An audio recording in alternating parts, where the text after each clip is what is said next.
Le Da Fresh Morning, c'est 104.5 tonnes de bonne humeur. Tous les matins sur Urban FM. FM 104.5. Sur les 104.5 Urban FM, la station urbaine, on est avec Jean-Paul. Jean-Paul, bonjour. Bonjour Da Fresh. Comment tu vas ce matin? Ça va. Et à la forme? Oui, tranquille. Je sais que tu vas nous parler de Kevin McCarthy. Je vais parler des États-Unis en général. Parce que c'est une première, c'est Oui, historique. C'est une première, mais Et tu avais averti ça ici. c'était que, prévisible, bien sûr. Écoute, Donald Trump cherchait à déstabiliser quelqu'un dans le... déjà, il faut pas oublier qu'il y a un an, il a été élu au 14e tour. C'est la première fois qu'on voit un speaker être élu aussi tardivement. Ouais. Ça veut donc dire qu'il y a eu des tractations. Donc, Kevin McCarthy a dû faire des concessions en concessions. Or, plus vous faites de concessions, plus vous fragilisez votre position. Et donc, après avoir été élu au 14e tour, il est clair que sa position était particulièrement fragilisée. On lui a reproché, entre autres, d'avoir validé, si tu veux, l'accord sur le budget provisoire qui va s'étendre jusqu'au 17 novembre prochain, pour évidemment lui empêcher empêcher que le statu quo, empêcher le shutdown. Et donc lui, il a empêché le shutdown parce qu'il ne veut pas que l'administration fédérale soit bloquée, il ne veut pas que le pays soit bloqué. C'est pour ça qu'il a signé cet accord-là qui permet jusqu'au 17 novembre prochain à l'État fédéral de subvenir à ses besoins, donc à payer les salaires des forces de défense et de sécurité, les salaires des fonctionnaires qui travaillent dans les parcs nationaux, les fonctionnaires qui sont dans les administrations fédérales. Et ça laissait aussi le temps jusqu'au 17 novembre entre républicains et démocrates de continuer les négociations en vue d'un accord pour le budget de 2024. Or, il semblerait que la frange la plus extrême du Parti républicain voulait absolument qu'il y ait un shutdown maintenant. Il voulait qu'il y ait un blocage. Pourquoi? Pour des raisons purement politiciennes. Et donc, déclencher un shutdown devrait fragiliser en réalité la position de Joe Biden. Et donc ça, évidemment, à la veille d'une élection cruciale comme celle de 2024, ça la foutait mal. Surtout qu'il y a des enjeux à la fois nationaux, notamment la question du financement de l'aide pour, par exemple, Hawaï qui doit être reconstruite, la question du financement de la lutte contre l'immigration clandestine, la question de l'aide accordée aux États qui prennent en charge notamment ces migrants-là. On voit que, par exemple, l'État de New York, la ville de New York, a fait face rien que pour l'année 2023 à plus de 110 000 nouveaux habitants, donc 110 000 migrants qui sont venus s'installer à New York, dont une partie, certes pas importante, mais une partie quand même, qui vient du Texas, qui a été transporté gratuitement par les autorités texanes pour un peu, si tu veux, permettez l'expression, emmerder le maire de New York, qui avait dit que, évidemment, qui faisait un peu la morale aux Texans en disant qu'il faut accueillir les migrants avec humanité. Donc, ils ont dit, bon, comme pour toi, tu penses que c'est facile, on te les envoie, comme ça, tu vas t'en occuper avec humanité, en quelque sorte. Donc, le fait qu'il a empêché ce shutdown-là, ça fait que cette frange extrême de la branche du Parti républicain n'a fait que, justement, activer, si tu veux, la minorité démocrate à la Chambre des représentants. Il faut savoir que c'est l'ensemble des élus démocrates plus 8 élus républicains, 8 élus républicains qui ont voté la tête de McCarthy. Donc, tu vois que c'est clair. Donc, c'était déjà fragilisé et puis donc ce n'est pas surprenant quand on suit de près, si tu veux, l'actualité américaine. Et là, ça donne la porte ouverte à Donald Trump. Disons que ça fragilise une fois de plus le Parti républicain, ça conforte la position de Donald Trump. C'est-à-dire que Donald Trump, il n'est pas majoritaire dans l'appareil du Parti républicain, dans l'appareil politique du Parti républicain. Il est certes il vient en première position parmi les sympathisants et les militants du Parti républicain, mais au sein de l'appareil, il a une opposition farouche interne. Et donc là, avec le fait qu'il est la tête de Kevin McCarthy, ça renforce sa position au sein du Parti républicain.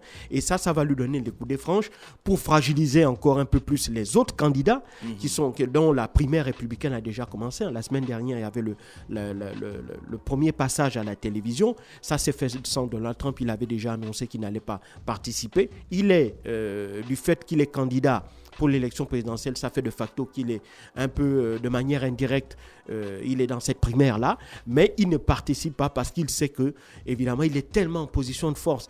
Il a plus de 50% d'avance de la part dans tous les sondages qui le mettent 50% en avance par rapport aux autres candidats. Donc, ça n'a aucun intérêt pour lui, véritablement sur le plan politique, en interne, de participer à ces primaires-là. Au contraire, en n'y participant pas, il stigmatise ses concurrents et donc il les fragilise. Donc là, une fois de plus, c'est Donald Trump qui renforce, qui renforce encore ses positions au sein de l'appareil politique républicain. Mais ça, évidemment, d'une manière globale, pour ceux qui sont à l'extérieur du parti républicain, c'est quand même un peu inquiétant parce que ça brouille, si tu veux, l'image du Parti républicain. Ça montre un manque de cohérence interne dans le fonctionnement. Parce qu'un parti politique, il faut quand même une certaine discipline, il faut une certaine cohérence.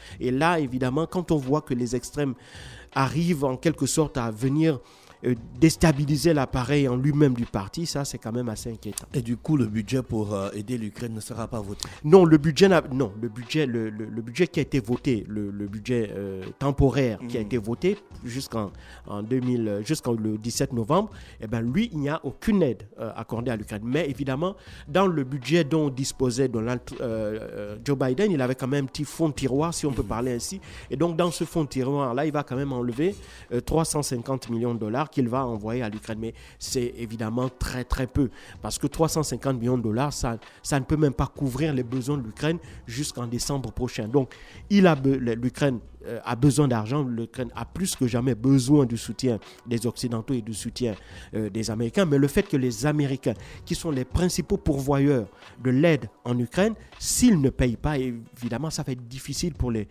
autres pays de le faire, parce qu'économiquement, les autres pays ne sont pas dans la même situation que les États-Unis.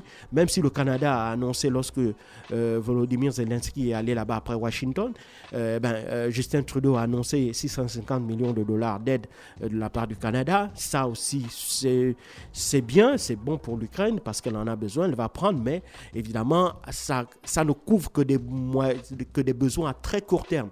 À moyen et à long terme, ça ne couvrira pas. Alors que les Russes ont déjà fait savoir que dans leur budget, ils ont prévu que la guerre devrait aller au-delà de 2024. Au-delà de 2024. Donc, ils ont déjà prévu le budget pour ça. Donc, l'Ukraine devra non seulement avoir des difficultés, il faut qu'ils puissent résister jusqu'en 2024, janvier, mais en plus passer toute l'année 2024 avec toutes les incertitudes qu'il y a au niveau des situations, des politiques internes des États occidentaux qui soutiennent l'Ukraine. Les analystes disent que les Russes veulent que la guerre dure.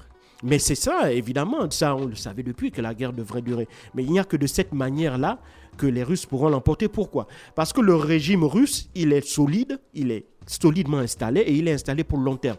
Avec les révisions qu'il y a eu dans la constitution russe, Vladimir Poutine peut rester encore au pouvoir jusqu'en 2036. Il peut rester au pouvoir jusqu'en 2036. Donc, lui, il n'a aucun problème. 2036. Jusqu'en 2036, il n'a aucun pouvoir. Il n'a aucun problème. Donc, on peut même considérer que presque il peut même rester là jusqu'à sa mort, si on fait une prédiction.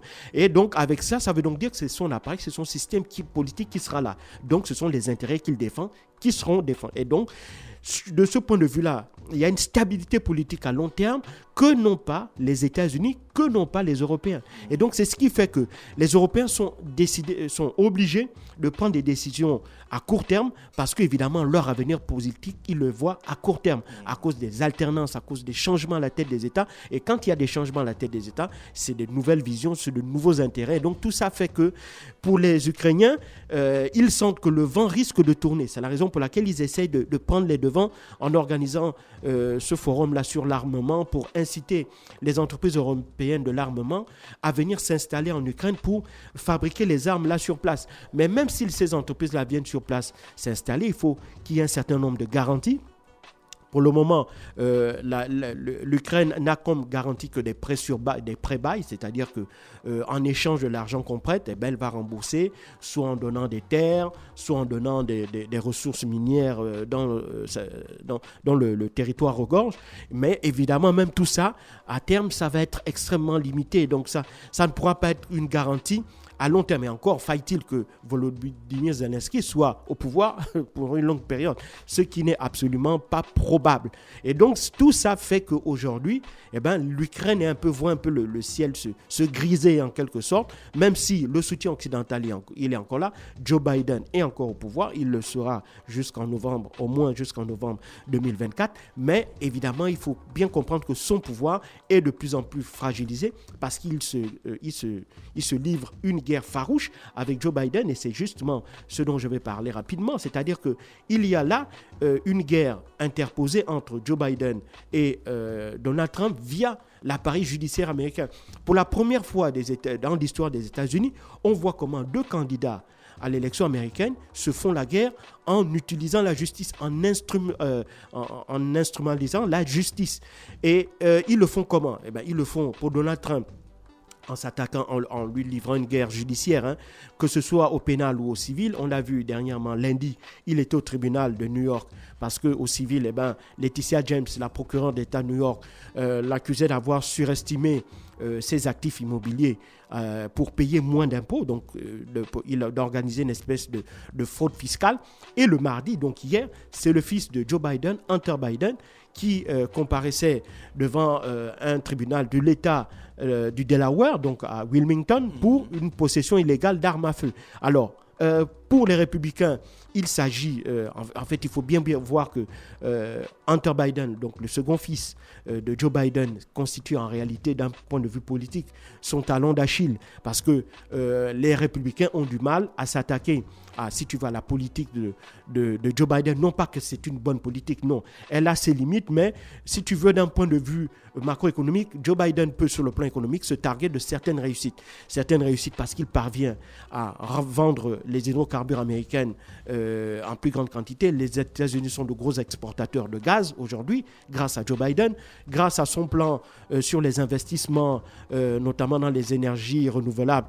Il a permis de rapatrier ou de relocaliser un certain nombre d'industries, notamment celles liées à la fabrication de batteries automobiles et autres, de se relocaliser aux États-Unis, donc de relancer en quelque sorte les emplois industriels.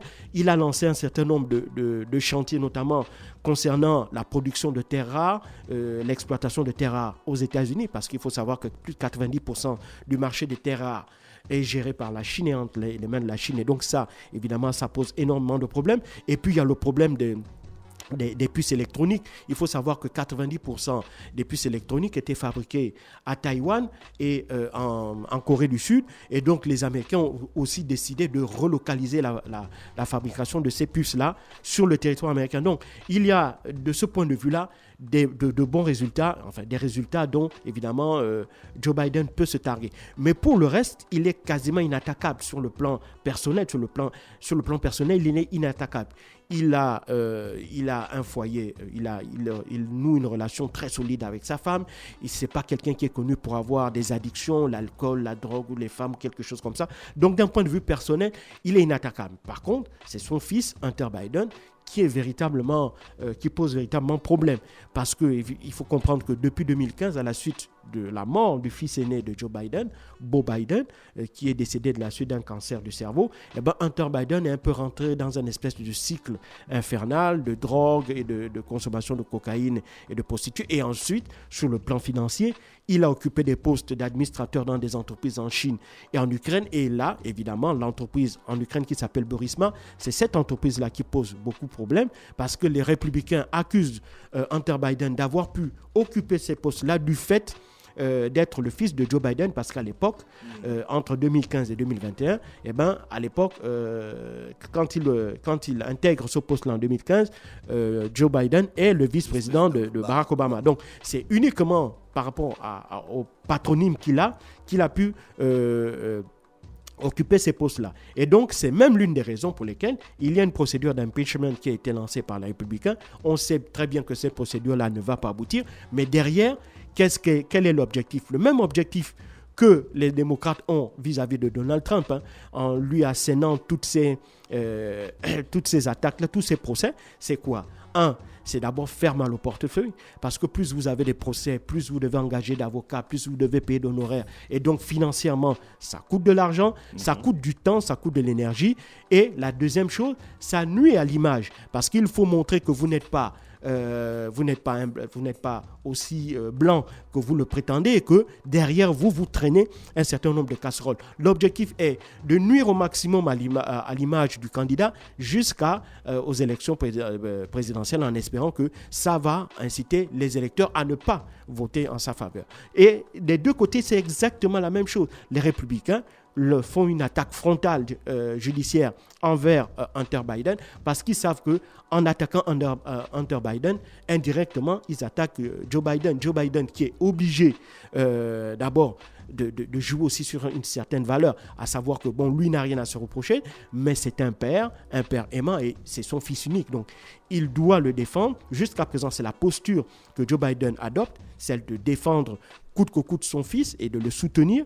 Maintenant, reste à savoir, est-ce que jusqu'où pourra tenir cette posture-là, parce qu'au fur et à mesure que l'on s'approche de l'échéance, si les procès se multiplient ou si les affaires se multiplient concernant Hunter Biden, il va bien falloir à un moment ou à un autre que Joe Biden fasse donc le choix. Donc, on voit bien que dans ce qui se passe actuellement aux États-Unis, il y a une véritable guerre qui est déjà guerre juridique, guerre politique aussi. Parce qu'on l'a vu, par exemple, lorsque les deux candidats sont allés à Détroit, dans le Michigan, pour soutenir les ouvriers de l'industrie automobile qui sont en guerre. Donc, ils s'affrontent sur tous les plans. Et donc, à la fois sur le plan judiciaire, à la fois sur le plan politique, à la fois sur le plan économique. Donc tout ça, évidemment, il faut que les auditeurs comprennent que la multiplication de ces affaires n'ont qu'un seul objectif, n'ont que deux objectifs: faire mal au portefeuille et essayer de nuire au maximum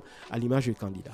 Merci Jean-Paul qui revenait sur l'actualité internationale ce matin sur les 104.5 Urban FM, la station urbaine. On était du côté des États-Unis. Restez connectés dans le DaFresh Morning, on se retrouve juste derrière. Le DaFresh Morning, c'est 104.5 tonnes de bonne humeur. Tous les matins sur Urban FM.